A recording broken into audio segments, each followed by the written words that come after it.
Welcome po sa National Healthcare Shield. Ito po ay HMO program for government agency.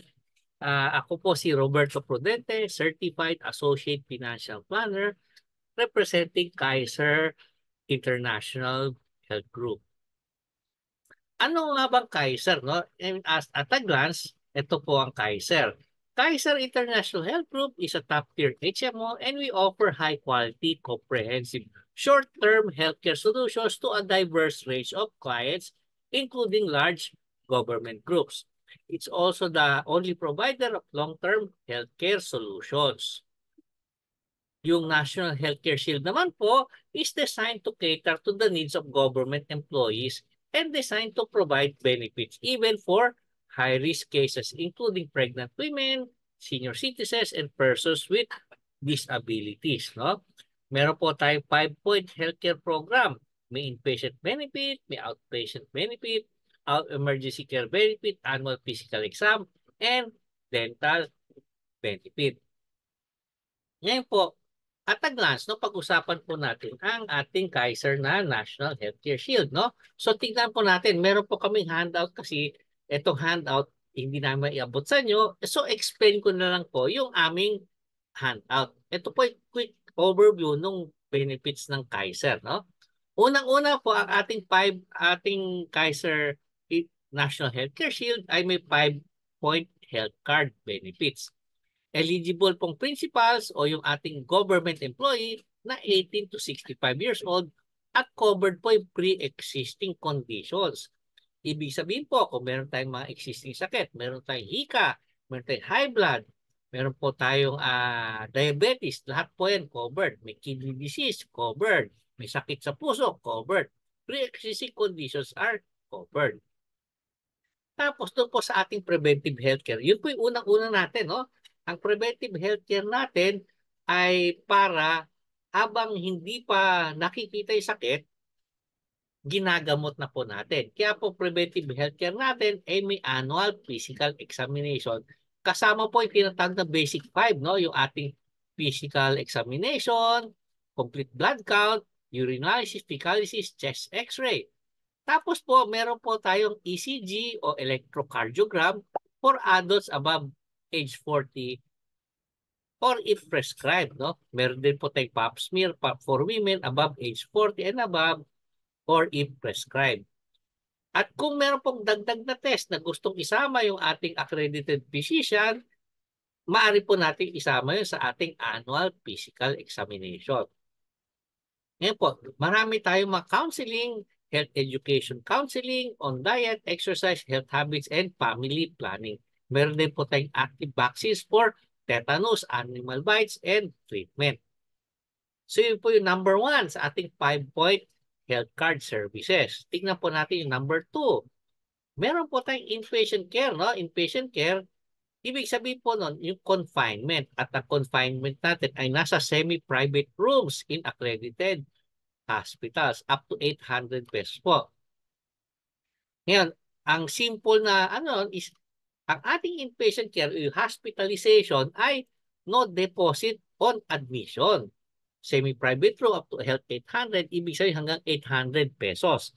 Ngayon po, yung 800 pesos po yun, pasok po sa budget sa karamihan ng accredited hospitals.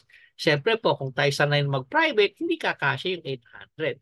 So kung gusto niyo ng mas malaking room, mas mahal na room, dadagdag lang po kayo. Pero sasagutin ng Kaiser yung hanggang 800 na semi-private room para ma-accommodate po natin. Pati yung mga hindi naman masyadong nakakaangat sa buhay na limited yung budget.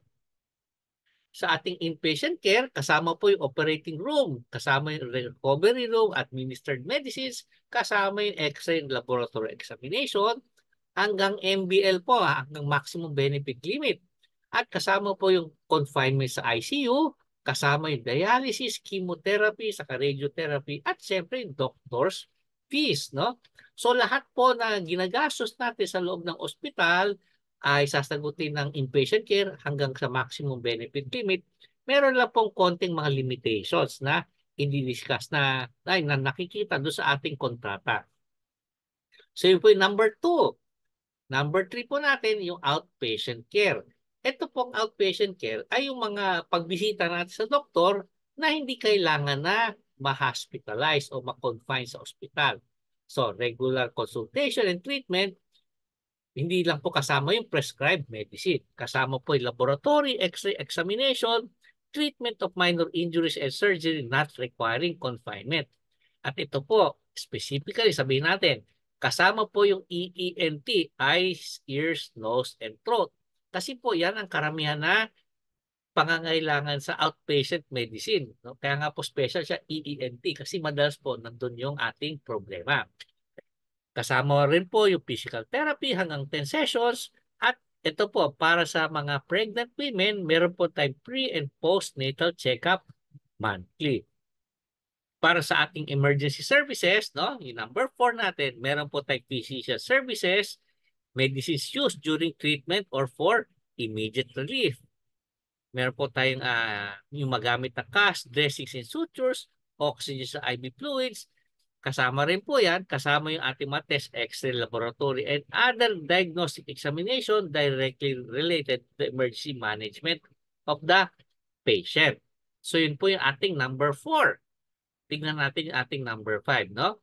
Yung number 5 po natin yung dental care, no? So kasama doon yung ating annual prophylaxis, mild cases only, kasama yung consultation, dental examination, dental nutrition, dietary counseling, dental health education, restorative and prosthodontic treatment, simple tooth extraction. Ito po yung mas simpleng bunot lang, no? Hindi kasama yung mga molars mo sa wisdom teeth.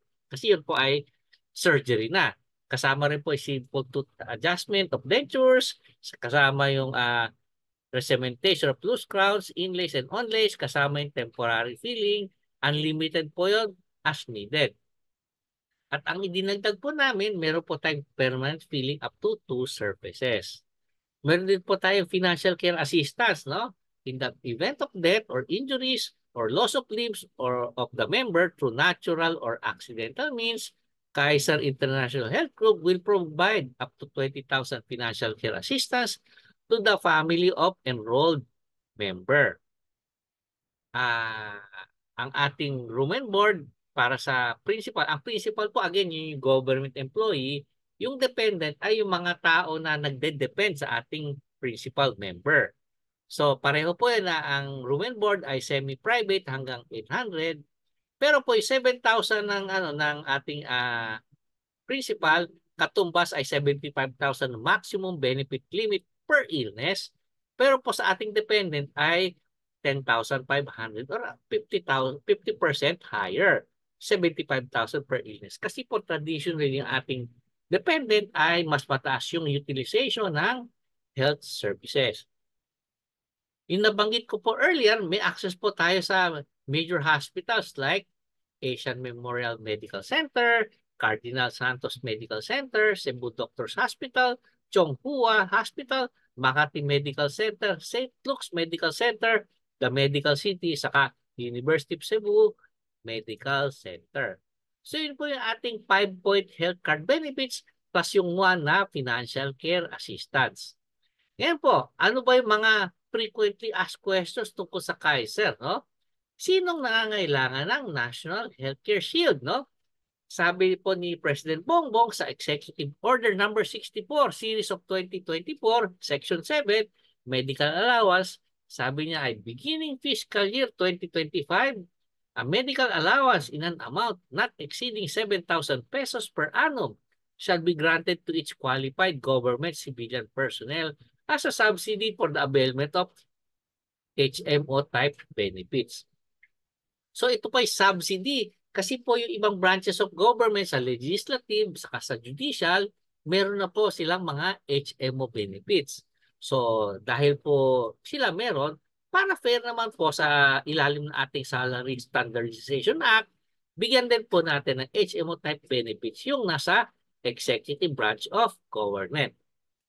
Sabi po sa DBM Circular number 6, no, noong 2024, civilian government personnel in the national government agencies, including SUCs and GOCCs, regardless of appointment basis, appointment status, whether regular, casual, or contractual, appointed, or elective, and on full-time or part-time basis, are entitled to this benefit.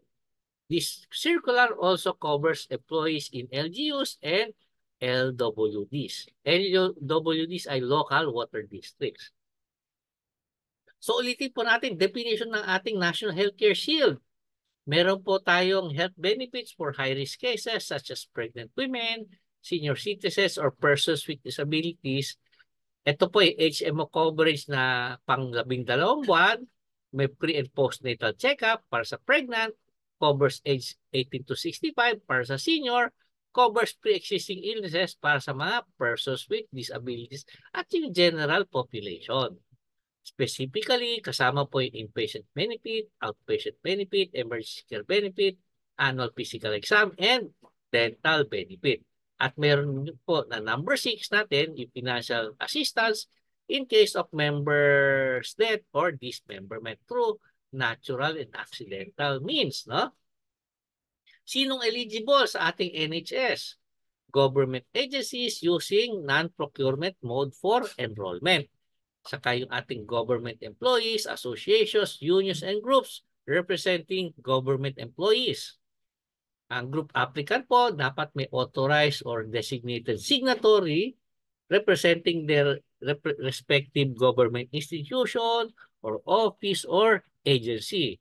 Wala pong minimum number of members required sa enrollment, pero po pagka formal group, dapat all eligible members must enroll unless already enrolled in a different HMO.